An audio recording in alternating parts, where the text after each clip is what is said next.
संजय राठोड यांच्यावरती आरोप झाले होते तेव्हा त्यांचा राजीनामा घेतला होता. आता धनंजय मुंडेंवरती आरोप केले जातात तर त्यांचा सुद्धा राजीनामा घेतला पाहिजे अशा विरोधकांच्या प्रतिक्रिया आहेत. आणि यालाच धरून एक प्रश्न तेव्हा घेतला नाही त्यांचा संजय याच्यावर त्यांच्या पक्षाचे सर्वोच्च नेते आणि या राज्याचे सर्वोच्च नेतेच उत्तर देऊ शकतात. मी तर लहान आहे प्रोटोकॉल वाईज. मी कसं त्यांच्या कोणाच्याही या जिल्ह्यात कोणत्याही जिल्ह्यात घडलेल्या कोणत्याही घटनेच्या विषयी मी मागणी करणं, मी मंत्री आहे, माझे काही प्रोटोकॉल्स आहे मी, त्यामुळे मला वाटतं की ह्याच्यावरचे निर्णय जर घ्यायचे असते तर त्यांच्या वरिष्ठ नेत्यांनी घेतले असते.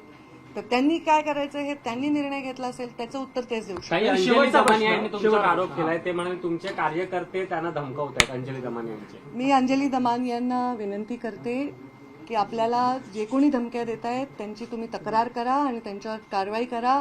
त्या कारवाई करण्यासाठी मी महिला आयोगाला आणि अधिकाऱ्यांना सांगेन. ते माझे कार्यकर्ते असं लेबल करण्याचं काही कारण नाही, कारण असं म्हणणं माझ्यावर अन्याय आहे. कारण मी काही त्यांच्या कुठल्याही विषयामध्ये ह्या सगळ्या विषयात माझा दुरान्वयही कुठलाही संबंध येत नाही. त्यांचं असं म्हणणं आहे की मी कोणाचं नाव घ्यावं, मी याच्यावर बोलावं, ह्याच्यावर मी ऑलरेडी उत्तर दिलेलं आहे. त्यामुळे त्यांनी जर असं कोणी त्यांना बोलत असेल तर ते चुकीचं आहे.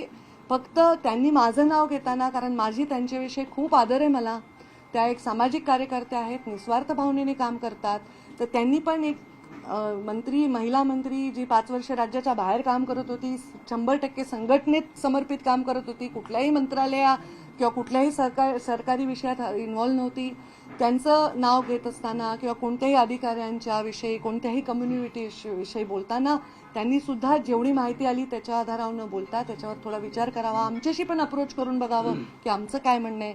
तर त्यांना कोणी असं बोलत असेल तर ते माझेच कार्यकर्ते असं कसं लिहिले, माझ्या कार्यकर्त्याला काही वेगळा नाक आहे, शिंग आहे, काय आहे, माझे कार्यकर्ते कसं म्हणता येईल ते. म्हणजे माझे कार्यकर्ते असतील तरी पण त्यांच्यावर शिक्षा करा. आता माझ्यावर माझे 5.5-6 लाख फॉलोअर आहेत समजा इंस्टाग्रामवर, मी काय प्रत्येकाला परिचित नाही ना, तर माझ्यासाठी कोणी काही बोलत असेल तर ते माझं मत असू शकत नाही ना.